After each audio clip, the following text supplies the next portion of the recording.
Good afternoon, it's Joyful Hermit. I'll try another video. This one is also going to be on prayer because I've realized just how ultimately important it is. And personally, I had maybe a fifth conversion yesterday in my life. Teresa of Avila had what was called 2 conversions. Well, I've had many. And I should be very further along in my relationship with God. I realize than I am for my age. And why? It has to do with prayer. I realize we can interchange the word relation and prayer, or relationship and prayer. Our relationship with God is made possible through prayer. Prayer is what develops, what causes, what provides or allows for a relationship with God. Without prayer, there is no relationship with God. Prayer is that personal communication with God. And the communication isn't just words or images. The communication is love, is communicating love with love, or love to love, love to the beloved, love to the lover, appreciation, affection, quiet with, being with that person. And how we are with God, it includes prayer. And that includes, I made an error, that includes ecstasy would be considered a form of prayer, of relating. Prayer is our relating, how we relate with God. And I really have been remiss. I haven't, how I became remiss and not as far along as I could be in my relationship with God, in my prayer with God, is availability. And part of my lack of availability has to do with my mind and distracting my mind and distracting my body.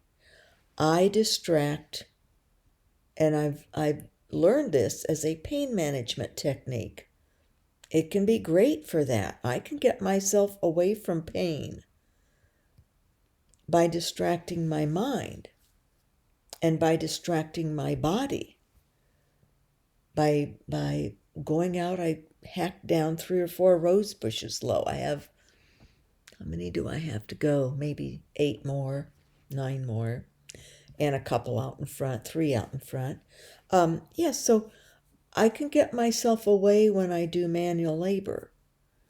And then, though, if I get exhausted, then I'm dozing off, and not prayerfully so, not in a mode of love of God, that I am in stillness and quietude out of love of God. No, I'm exhausted, so I sleep. So that's part of an issue that I'm realizing, that relating, praying with God and having a relationship with Him means making myself available to God in stillness and quiet, and having my mind available to God, of love, of focusing on divine love, using my mind to focus on love, on God is love, or in other aspects of relating with God, of praying that relationship with God. Being so exhausted and falling asleep, then I'm not making myself available to God. So I found this article. I'd also forgotten to mention with prayer that Teresa of Avila wrote a book called The Interior Castle. And in it, she outlined 9 rooms in this castle, 9 levels or grades of prayer. of relating with God. Prayer is how we relate with God. And that relating with God requires our making ourselves available to God. Available to God. So I found this article by Jordan Aumann. He's a priest, order of preachers, and he did this compendium. He collated lots of material written by Teresa of Avila in her books, her biography, but especially The Way of Perfection, and especially also The Interior Castle that she wrote. So at the bottom of this article, and I put the site that you can go to online to find this article that goes more in depth of what I'm going to share of these 9 grades of prayer, 9 gradations, 9 levels of prayer. And we'll all be pretty familiar with the first 4. And that then there's 5 more that go in order that Teresa understood because she went through all these levels of prayer, these grades of prayer. She went through them. And that's how she came to such a close relationship with God through prayer and going through these different levels of prayer, that she got to a point where she had the gift of miracles, it's called, the gift of miracles. Her prayers were efficacious. Her prayers worked. And she had other gifts that came along with the gift of miracles.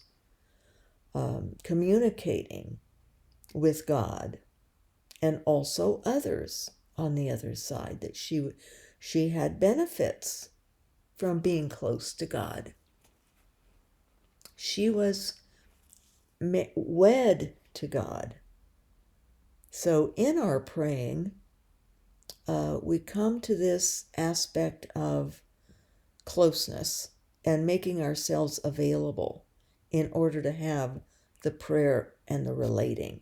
The prayer dash relate. So Father Aumann collated all these materials contained in the works of St. Teresa, and taking into account the contributions by later authors also on the practice of prayer, we can offer the following schema of the grades of prayer. So this is at the end of this article. So I will put in notes and I will send out, I already had, but I will again, the whole article that you can look online to find, because it goes in depth explaining these and gives examples. But I'll do my best here. Vocal prayer is the first gradation, the first level of prayer. And that, I think we pretty much know what that is, but I like how he writes it out. Vocal prayer with attention to what one is saying, with attention we pay to what we are saying or reading. And God also. We're paying attention to what we're saying to God ourselves, or what we are reading, other written prayers, or what we are saying, what we are writing out and reading, as far as if it's our own prayer that we wrote out. Or, as I mentioned before, a poem that we've written, but we are saying aloud to God. And it always is to God and of God, paying attention to God, but also addressing our verbalization to God. We're not addressing other saints. We're not addressing Mary. We're not praying to them. We're not praying to our mom and dad who are in heaven. Verbal prayer is prayer to God and God alone. That includes Jesus and the Holy Spirit, because they're the Trinity, 3 in 1. But it's the Trinity that we are addressing, God. And we can ask others who are in heaven And ask those who are in purgatory, who are still in progression, who haven't come to the fullness of light, who haven't been united fully with God yet because of little imperfections that they are working on the other side, because they didn't get it all done here. I'll be one of those that will be working on them on the other side. Goofed up again yesterday with something I shouldn't have said to somebody I love who, misunderstood and affected his mood, his temperament. So, and I was wrong. And some people can forgive real quickly, others can't. They're not old enough yet or something. So, or able to, their emotions aren't at that point. So, yeah, so I still have lots of flaws that I'm not, since I'm going to increase my relationship with God to the best I can on my part, which is all these levels of prayer, at least to be aware of them and ask for them. So verbal prayer is paying attention to what we are saying or reading and paying attention to God, to whom we are addressing our words and our thoughts, or what we're reading. So that was what I mentioned, I think, the other days. We can be saying the Lord's Prayer or praying the Rosary, but we're not paying attention to the words. We find ourselves, we're going too fast. We need to just slow it down.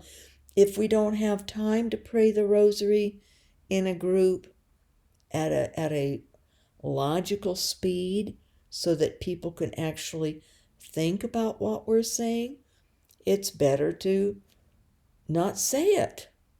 Say it on our own.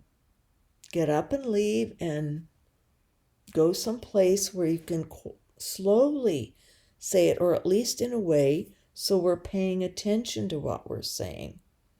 That's with the Lord's Prayer. I would find myself when I would be watering my pots with my little seedlings in them, or my tomato plants. I've got these pots that I fill with soil, and that's my gardening for veggies that way, and flowers. So I would say the Our Father, the Lord's Prayer, and I'd get partway through and I'd think, was I even thinking about the words that I was saying? No.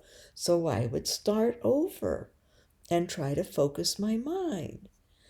And then if I kept doing it, I would stop and think, well, I can't do the watering, and I was probably distracted by the beauty of nature out there.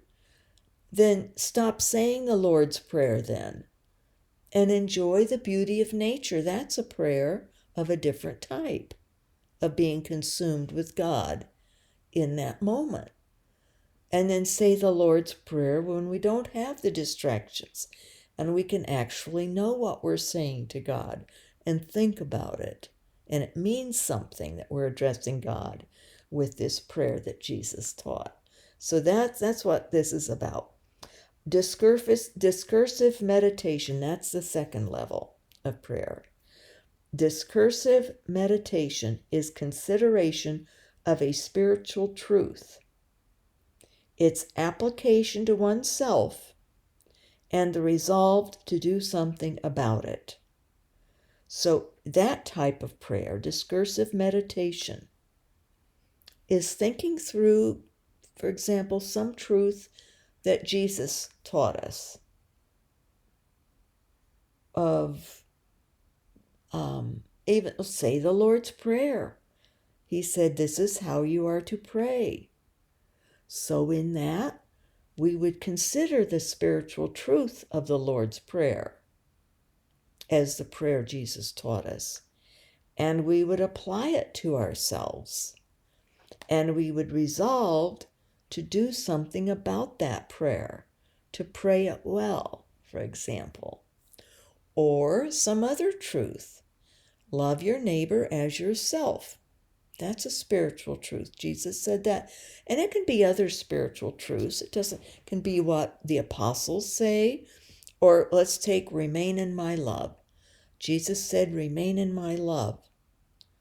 So in that kind of prayer of discursive meditation, we would consider, and we could talk aloud to ourselves if we want, or silently think about it, meditate on it, that how do we remain in his love?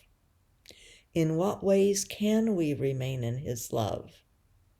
We can think about examples of times that we think maybe we had remained in his love more than at other times when we weren't even thinking about him at all.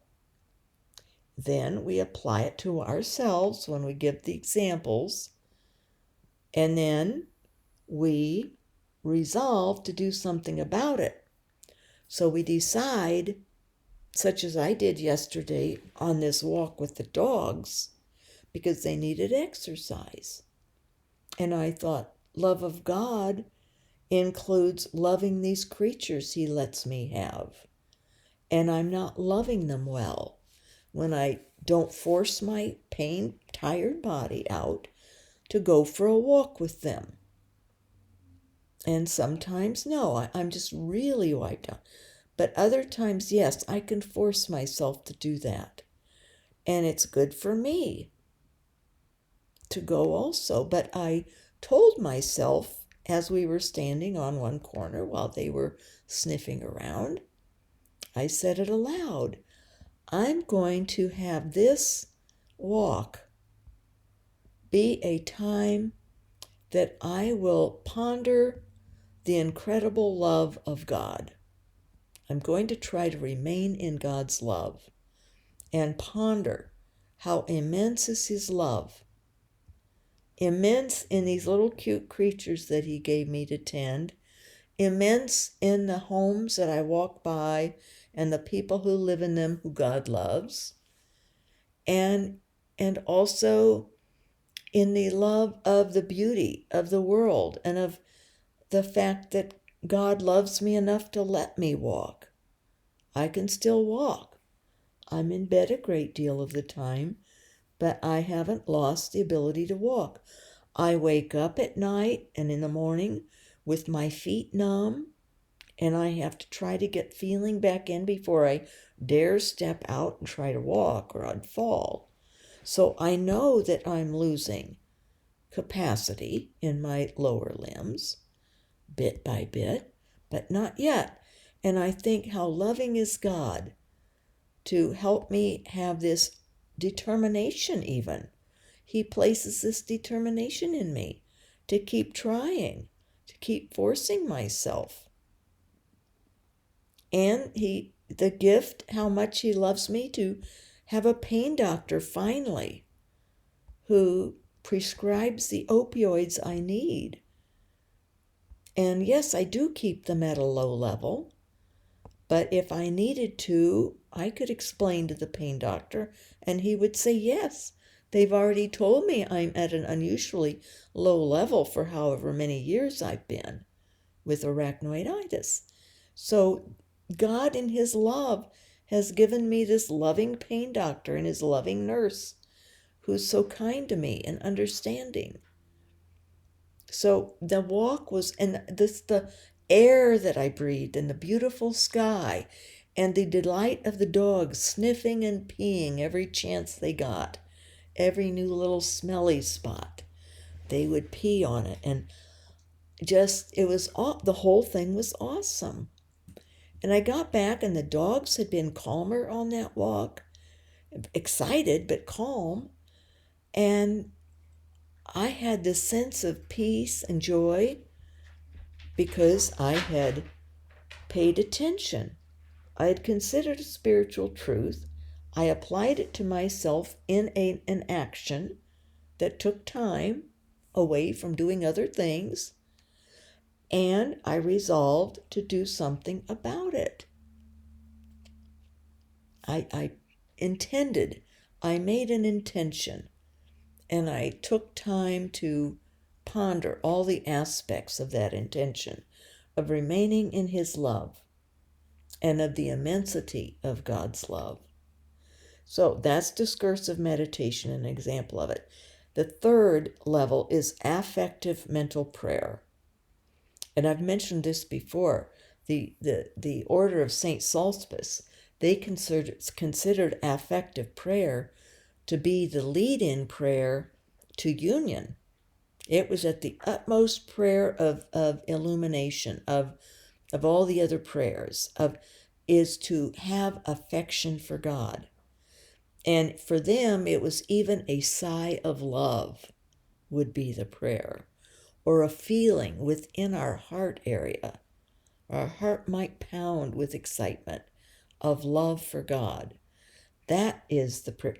That is an affective mental prayer, where mentally, or in some kind of a way of our mind affecting our heart rate or our feelings, our nerve endings tingling or whatever from our mind, thinking affectionately of God. It's when one turns to other, namely God, and prayer becomes the language of love. Prayer becomes the love.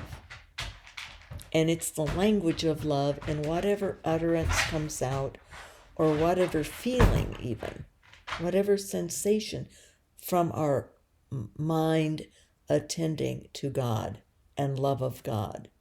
So that's affective mental prayer. Acquired recollection is the fourth level of prayer. These were developed by Teresa of Avila, I will say also based on a book called The Spiritual Alphabet by Osuna, O-S-U-N-A. I think it's Francisco Osuna.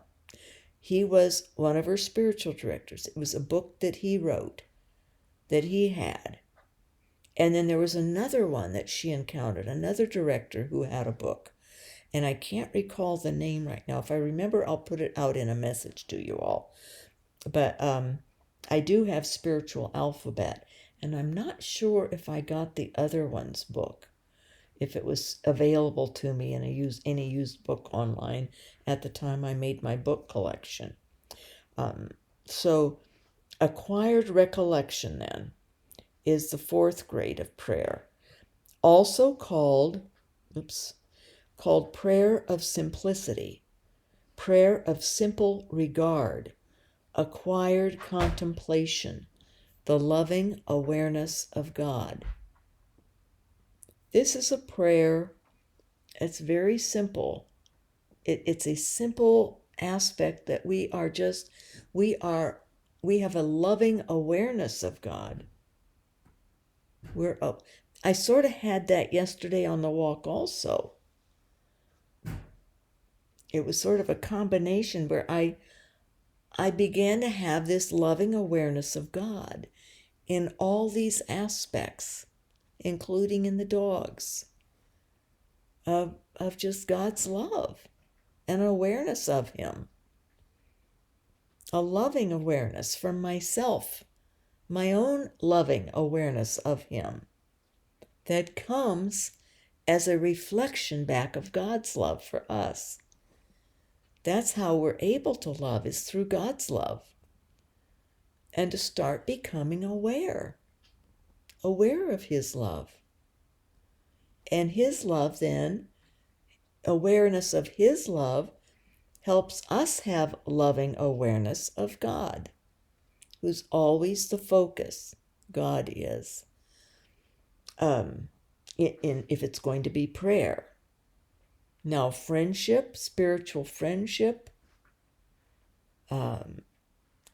honoring someone as a beautiful soul, as a most perfect and most powerful person who ever lived, the Virgin Mary, for example. Yes, but they're not the object of our prayer. They can be the object of our esteem, of our love. We love our friends. We love our family members. But we don't pray to them. So that's the difference with these. The fifth grade of prayer, infused recollection. This is the first degree of infused mystical contemplation. This is when we our given contemplation, it becomes an infused aspect, infused action. An infused aspect is this infused recollection, where we become recollected within ourselves. We become infused. Our love of God becomes infused in us. And it's a contemplation that grows. Our minds, our hearts, our emotions become recollected within our hearts, within our minds. And the Holy Spirit infuses this aspect of contemplating God. It's the best I can describe it. That's what they say here, the first degree of infused mystical contemplation. The mystery of God, of His love, and we contemplate it.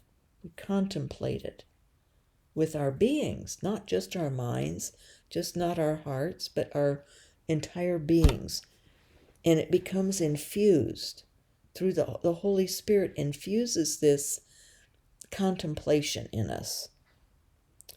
The sixth is the prayer of quiet. The will in this, the will which is in our soul, our intellect and our will are in the center of our soul. The will is totally captivated by divine love. Sometimes all the faculties are likewise captivated, either in a coma-type sleep or ecstasy. This is called the prayer of quiet, where our will is totally captivated by what? God, divine love. That's the captivation. Our will becomes captivated by divine love. Sometimes, but not always, sometimes our faculties are suspended. That's ecstasy, where we are so taken up, so captivated by God's love that we can't move. We no longer are aware. And at first, maybe there'll be little movements that are autonomic, nothing that we are intending to have move in our bodies, but just do. Remember during Mass, earlier on in the ecstasies, where my head might move or a hand might move. But as it got deeper, as my will became totally captivated in divine love, in God, totally captivated by God, subsumed into God, that I no longer could move at all. Not until God released my faculties to slowly, gradually become aware again of surroundings. And that was the power of the Mass. God in the Mass, divine love in the Mass, was what captivated me. And sleep is another thing that they say can happen, but not the kind of sleep that we are just so exhausted that we fall asleep. It's the sleep of the prayer of the divine love, where we become drowsy because we are captivated by God's love, and we are captivated in Him who is love. We're captivated in God. And so some become very drowsy, but they can still move. If they're touched, they can become alert. But sometimes, on occasion, it's up to God how much the captivation is and what He wants of it. In my particular instance, in the ecstasies during Mass, they deepened over time. But I lost the ability to be able to rouse out of it, even with people shaking me or hurting me. I could feel they were hurting me. It registered in my mind. Someone's hurting me. But I didn't feel the pain. And I still couldn't move. They'd lift a hand up, it would just drop down. That one time they lifted my neck up and let go, and it flopped back. All 14 pounds of it, or our heads are the weight of a bowling ball. That's why my neck got so much worse. So, and trust me, if you're having something like that, if you could move, you would. If you could speak, you would speak. If you could open your eyes, you would open your eyes and look at them and say, stop. So it's out of our control at that point, because our will has been totally captivated by God, who is love, by divine love. Totally captivated. And it depends on the degree of it.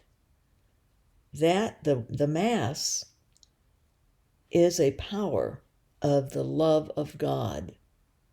God is in the Mass very much. And that was part of the message of the Mass. So that's the prayer of quiet when that happens. And it won't always be, and probably not often, ecstasy or even sleep, where you go into like a coma type, where you could move if somebody shook you or something. But otherwise, it would be as if you are in a deep sleep. And you'd probably not have much recollection. The sleep of divine love, we call it. The other one, the ecstasy of divine love. The will has been suspended. It's not in our control anymore. Prayer of simple union. That's the seventh. This is the seventh level. Both the intellect and the will are absorbed in God. Now, my ecstasies in Mass at times became that. They became the prayer of simple union, because I no longer could think or remember anything. Usually by the time I would get to the consecration, the state would become deeper, the ecstasy would become deeper, and I would no longer be aware of thoughts. I wouldn't have thoughts anymore. Intellect was suspended. So I didn't know this before, but that was the prayer of simple union, where both my will and my intellect were absorbed in God. And in my case, the ecstasy only was during Mass. I was absorbed in God in Mass. The Mass became God's. God is in the Mass. So that's why I still wish that the bishop, they would have listened to me more on this, and not been so worried about whether it was fake or not. They were more concerned about the externals, not the message of why that was happening and what I was being innately understood about the Mass. All the sacraments are in the Mass. The Mass is reverenced from the beginning, the opening, through to the conclusion, through to the music at the end. All of the sacraments are to be elevated and revered and understood. They are all part of God. Not just the Eucharist, but not to decrease anything. But God wanted people to understand all of it, the totality of the Mass. Not to come just right before you get communion and leave right after, because the Eucharist is the only thing. No. All of it. It's all God's. And it's frustrating. I can't do anything about it, but I guess here I can express. Just enter that. And yes, the consecration it's the portal between worlds at that point. And that's at the point where I would not have the intellect anymore. So God took it into simple union, the Mass, into simple union at that point. If we consider the Mass the totality of divine love and the relationship of it with the gradations of prayer within the Mass even. Look at it that way, that the Mass holds the totality of the power and glory of God. So that was the seventh. The prayer of ecstatic union. And you could have this prayer of simple union when you are praying, relating with God in the quiet of your home, or out sitting in a beautiful meadow, or sitting while you're taking a break from a hike, sitting on a rock or a bench or something. And you could have these levels of prayer come over you. But it would start with making ourselves available and entering into relationship, entering into prayer with God. So it would be unlikely it would happen when I'm walking my dogs. I have to hold the leashes. I have to, I'm just giving example. We have to make ourselves available for these higher levels of prayer, make ourselves physically available. And that means me not doing manual labor, obviously.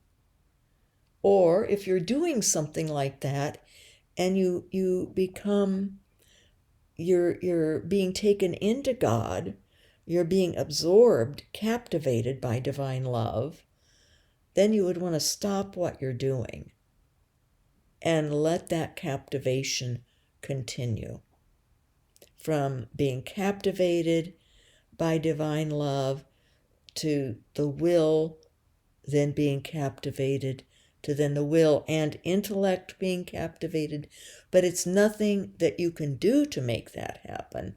Understand that. But we make ourselves available for it, accessible to God, should He wish to take us further into Himself. That's basically what it is. It's in our love prayer relationship with God that we're making ourselves available. It's like a married couple. They make themselves available to each other for acts of love of various kinds, including consummation through the marital act, through the sexual marital act, but also consummation in a respectful love of loving one another with all one's hearts and minds, or loving God together, being prayerful with God as a couple, and experiencing prayer and relating with God, each on his own, but conversing and desiring to have that prayer relationship with God as a couple. I would think there could be nothing more beautiful in a marriage than to have that kind of prayer relationship together with God to the degree that it would be possible. So anyway, prayer of simple union is when both the intellect and will are absorbed in God, in His love. Prayer of ecstatic union. This is the mystical espousal or conforming union. And this, from my experience, happens at a time when we aren't really aware and not expecting anything. My prayer of ecstatic union, my mystical espousal, occurred that day on June 24th of 1988, when I had this locution start, when I was with Dr. H in his office. And this image appeared, this huge bloom, and then this figure of a man appeared, but he was in shadow. There was such great light behind him that all I saw was a shadow and then this light behind him. Well, it was ended up being John the Baptist and Christ's light. So intense. And the bloom was the St. John's wort, as I later found out. That's in an earlier video, I explained that. And it's fascinating, but I'm not going to go over it again. It's in an earlier video of the espousal of the soul of I was reading that vision that happened, the blooms and all. And anyway, and the dates were 1988. There was a series of things that I read of the different visions that I had in the locutions. But in that one, these beautiful things started being said. And it was the Holy Spirit, was God speaking then. It took over the speaking. And ended up saying, on this day, your wedding day, the espousal of your soul. So that was the espousal of my soul. And that happened in a vision and locution episode that I was totally unexpecting. But I had been forewarned of it in a dream about 6 weeks prior, with a little wedding invitation in the dream given me. And inside was handwritten on it, hope you can be there. Hope you can be there. But it had the date and all, but I had forgotten. I was having so many things. I wrote it in my journal. That's how I went back and saw. Yes, I remembered that dream. I didn't remember the date until I went back. The date that was on the wedding invitation. But that happened to be the day that I had an appointment with Dr. H to talk over some of the strange things that were going on. And then this started to happen. And he tape recorded. And I wrote it down then. The espousal of my soul, the wedding of the soul, I called it. So that would be a prayer of ecstatic union. And it happens however God decides to have it happen. And from my understanding, it would happen one time in your life. Just once. Your espousal. The espousal of your soul. And at the time, I thought it meant my wedding. But no, it was the espousal, like the betrothal. The engagement, more or less. The announcement. This is my beloved. God was announcing, you are going to be my wife. I am going to marry you. The engagement announcement, the espousal.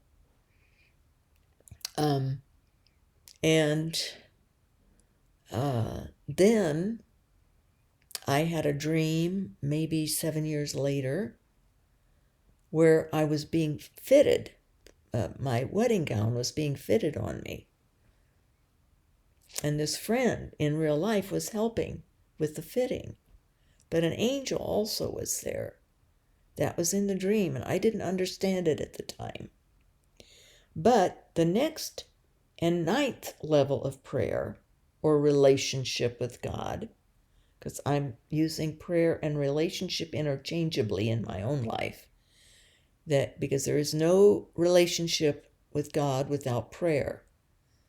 Prayer meaning a relational communicating with the divine, with God. Communicating with God. But that communication doesn't have to be words, as we're finding out. The prayer of ecstatic union is a mystical espousal or conforming union, where our souls are being conformed in union with God's. The prayer of transforming union, also called the mystical marriage, because it is the most intimate union of the soul with God that is possible in this life. And that occurred for me early in September of 2012 in a dream. I had the wedding And there was even the banquet after the wedding. But I don't think the transforming union occurred. The mystical marriage, in a way, occurred, but it wasn't consummated. And I begged Jesus after the wedding and after the banquet, or it was during the banquet, begged him, why can't we go consummate the marriage? Let's leave the banquet. Leave this celebration. I want to consummate the marriage. Why not? Why can't we? I longed with the longing of a bride, but it was intensified. It was Jesus was my spouse. This was all very real in this lucid dream. And it had all been forewarned with a young woman who was a friend of mine who had a dream of this going to happen and told me about it. But it was still maybe 4 years later before I had the experience of the marriage and the banquet. But Jesus would not consummate. He says, no, not yet. He says, I have to go tend other souls. But I will be back for you. I will be back. But while I'm away, you must be strong. And you must wait. And then he said again to me even more firmly, and be strong. Well, I haven't been so strong. The island was an awful experience as far as the temporal aspects of it. It was very stressful. It was my Patmos. It was my exile, literally, on that island. I was so alone. Family was disjointed from me, very much so. It was horrific, a very painful experience with them, being cut off in other ways. And but God still provided with wonderful people who taught me construction. So I had to work my way out of that place. But I learned so much spiritually. That's the thing. So I think God really, he allowed that all to happen because I learned so much. Abandonment, a big part of it was. Utter abandonment, temporal hardships like I had never experienced. And learning spiritual truths, but also a lot of learning of physical and construction type of work and dealing with the world and realizing how I'd been so duped and everything with the house in the first place and having just to go on my own. And eventually, when I needed help in the worst ways, God would provide someone. I had to really wait and talk about be strong. But I collapsed a lot and I had lots of pain sieges. I didn't have the pump yet. I was always, battling, trying to get pain meds from the doctor on the island. And I had one who was good, and then she left. And then the others I think they were convinced I was some kind of a addict. Well, I lived rough. I dressed rough. I was in construction mode day and night, and dressed that way. And there's just, I looked bad. It was rugged. It was rat infested, raccoon infested. It was nothing like I ever dreamed I would ever live through.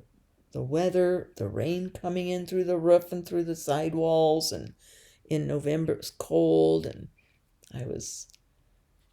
I got so ill there many times, very ill. I had nodules in my lungs. I had open rafters, insulation. Took a while for me to get ceiling in, and just had to wait and be strong. But but the wedding wasn't consummated. So I'm thinking this prayer of transforming union, the mystical marriage, because it's the most intimate union of the soul with God that is possible in this life. I think that won't happen until the consummation of the marriage. That's what I'm thinking now. Because I didn't have that intimate experience with Christ. I wanted it, but I didn't. And Father Vincent told me at the time, he happened to come visit me the morning after this mystical marriage occurred and the banquet and what Jesus told me. And he says that often the consummation will occur at our physical death. If we've had that marriage, the consummation will, if not before, it will occur when we die. So another reason why I wanted to die. Who wouldn't? Honestly, they don't understand. But this prayer of transforming union, you see how it's nothing that we do, except we prepare. We prepare ourselves. And we go through whatever hardships God gives us and whatever persecutions. And they get rough. It gets terrible, and it happens from our own. It happened with me from priests and bishops and fellow parishioners. Abandonments and double crossings and trusted when I shouldn't have, etc. But we trust anyway, and then we take the pain of it. Jesus did. We go through everything that Jesus went through with his suffering and death. That's part of this prayer of ecstatic union and prayer of transforming union. So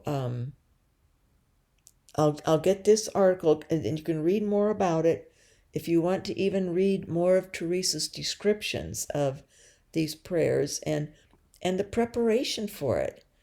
Like I'd mentioned, she gives a great lesson, I think it's in the Way of Perfection, on how to pray the Lord's Prayer with meaning.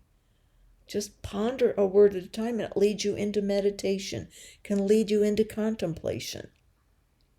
But we have to avail ourselves of these time. It takes time, temporal time, physical time.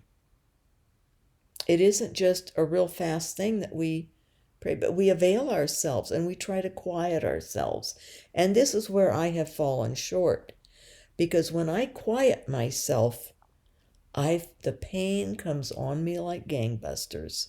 Because I'm not doing something that is distracting from the pain. Distracting my mind from the pain. Or my emotions from the pain also. And so I've gotten into a deep habit of distracting myself that way. And that makes my mind and heart not as available to God.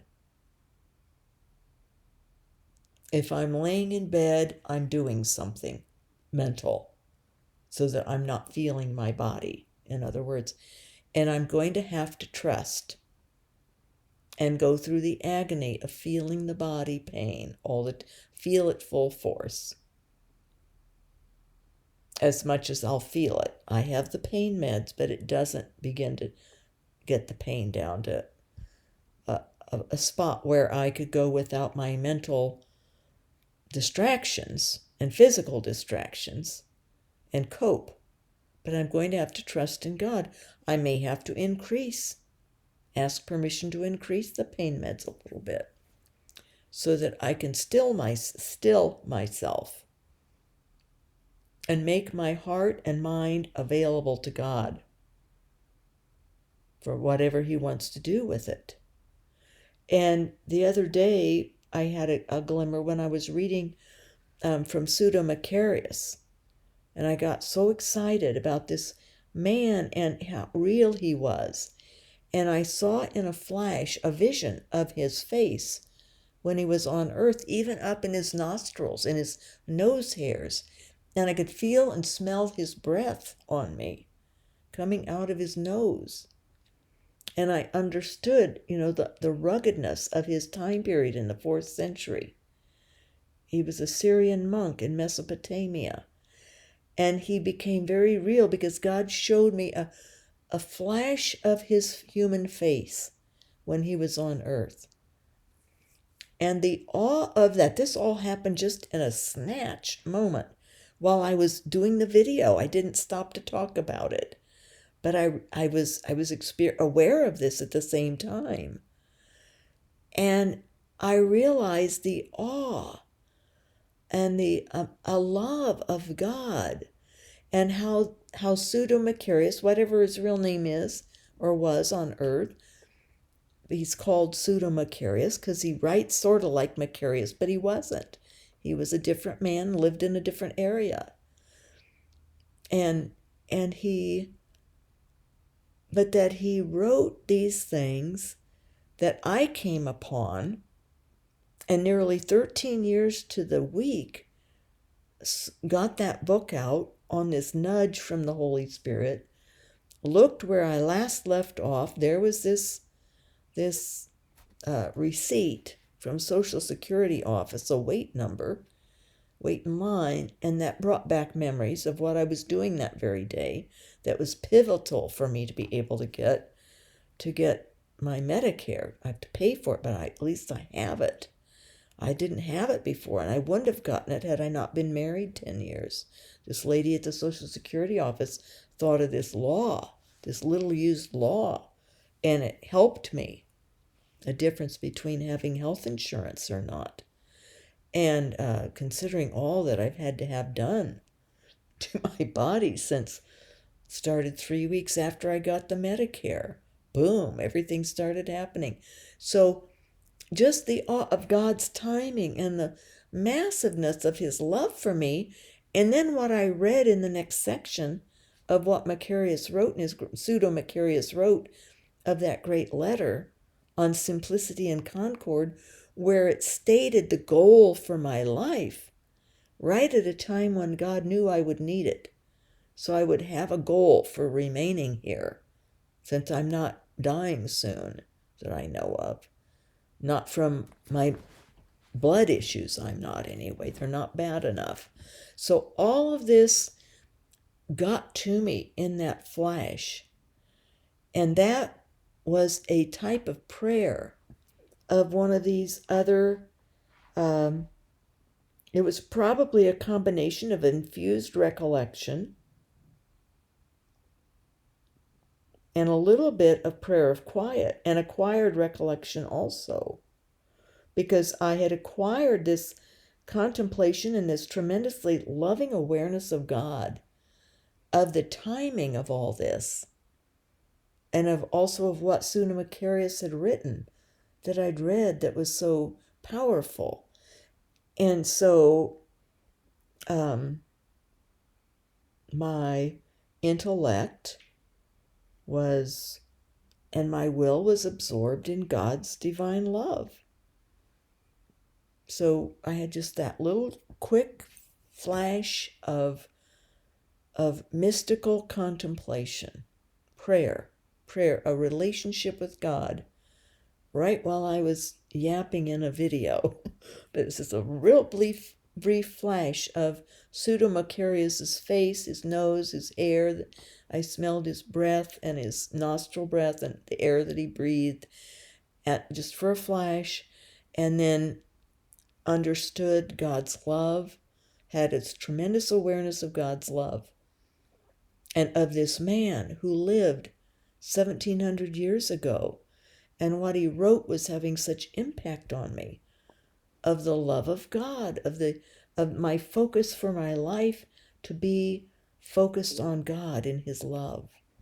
So that's prayer also, and it's part of these levels, but we go in gradations, not necessarily in the same order, but we have to make ourselves available. Prayer is so important. Prayer is relationship. Without prayer, we don't have relationship with God, with divine love, and we won't keep progressing.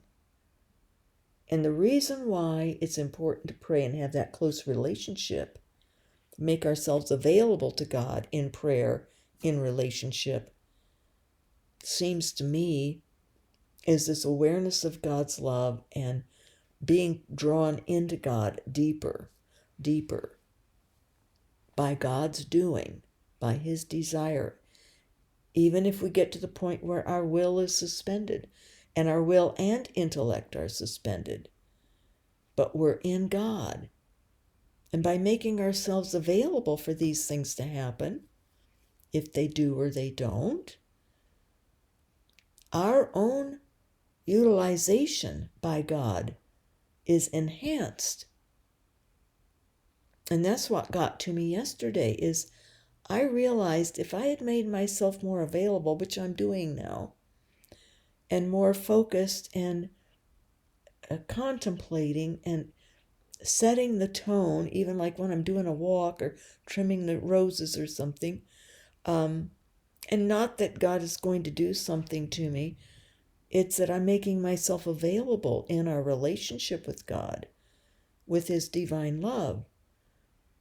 And perhaps, God willing, and by the grace of God, the literal grace that God gives, my prayers, hopefully, will become more effective, more efficacious, and of benefit to God and to humans and to the world. Because I realized yesterday, that my prayers aren't having much effect. Now you say, well, how do you know that? I know from things I've prayed for. But I haven't made myself available enough to God to really progress in prayer.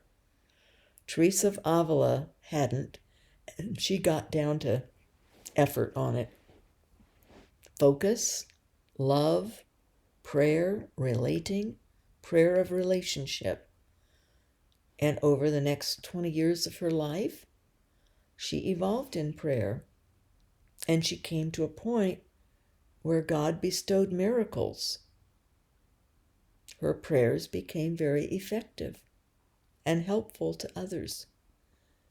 And we want to be utilized by God and helpful to souls. And granted, these other levels of prayer, they do require God's action, God's relating with us, God's love. But our part is to make ourselves available, aware of these prayer levels, and to make ourselves available and to practice the prayer. Practice. We can do that definitely with the verbal and mental, and with the discursive meditation, and with the affective mental prayer. So we have 1, 2, 3 acquired recollection we can, because that involves praying simply and contemplating, make ourselves available to contemplate. Use time and availability to contemplate the loving awareness of God. That I was able to do on that walk. I had acquired recollection there. But infused recollection, the last 5, that does take some sacrifice on our part. In other words, we're not going to be watching the computer screen at the same time, or the TV, or have our ear pods in. So you get the idea, I think. I'll put this article, the location of it, on the community board or whatever it's called on YouTube that goes out to all the subscribers, so that you can read this article. This is just the list that I took a photo of from the article.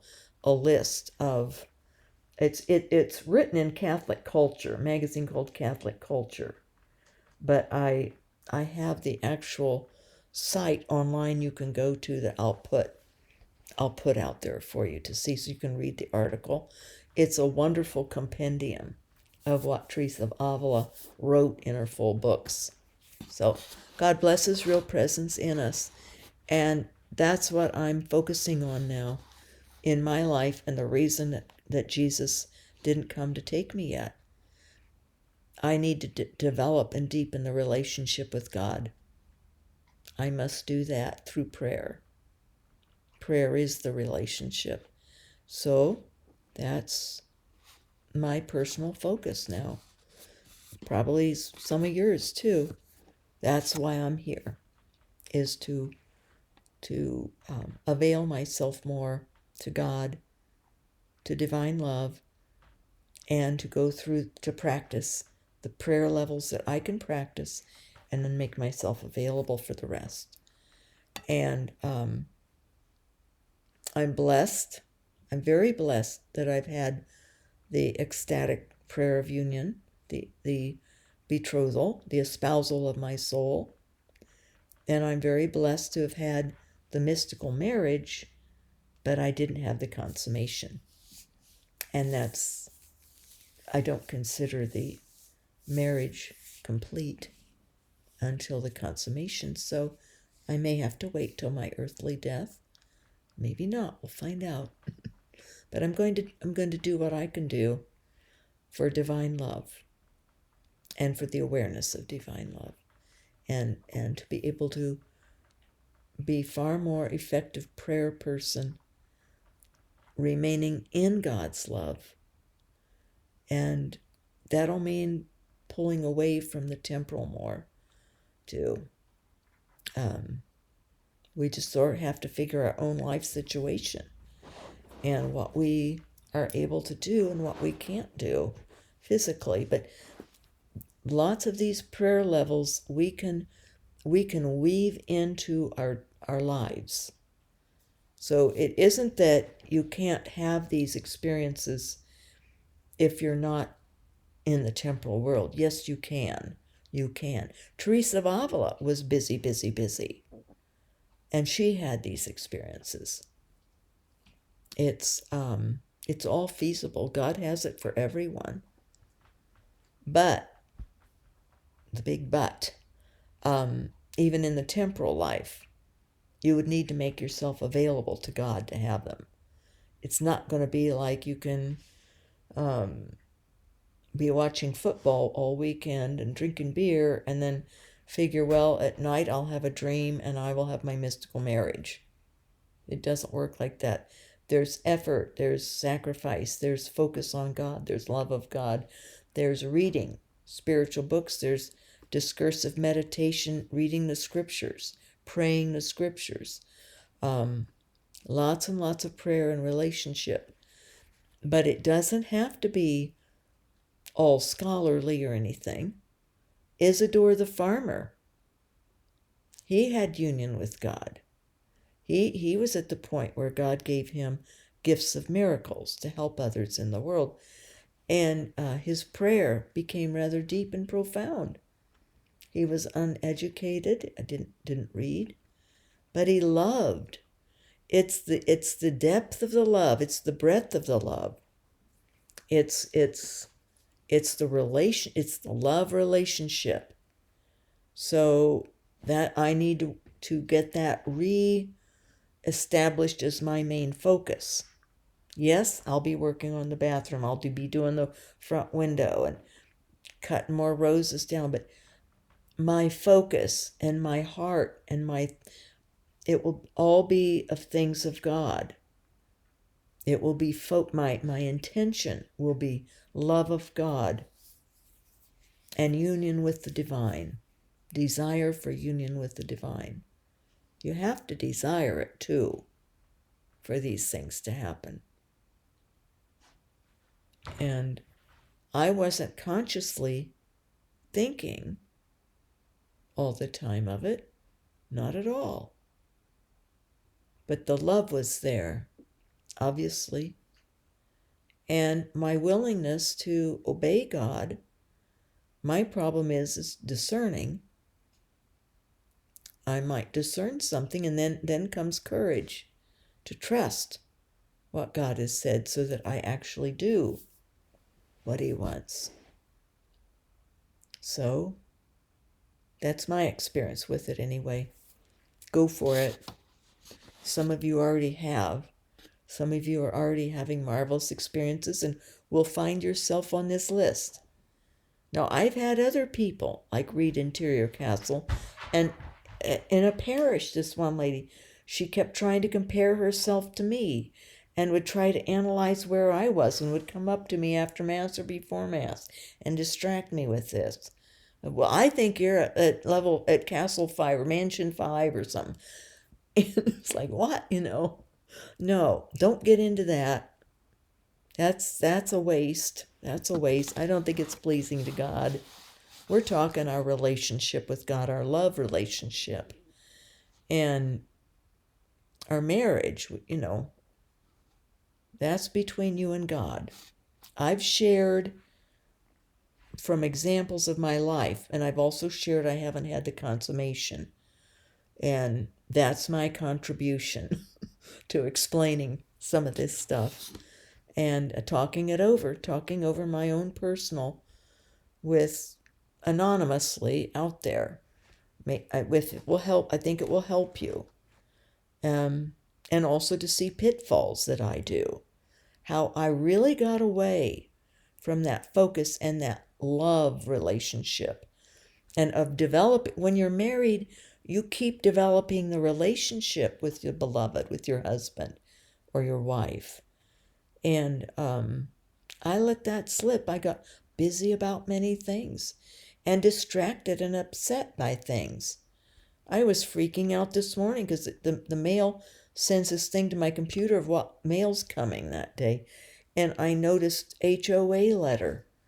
And I was, oh no, there's, but no, it was a newsletter. But still, it was all riled. See how easily I can get distracted from love of the divine and my focus on my husband, my spouse, Jesus Christ. So there you got it. You see that downfall. So we'll talk to you later. I've got to get doing more work, and goodness, doggy's waking up. God bless you and God love you.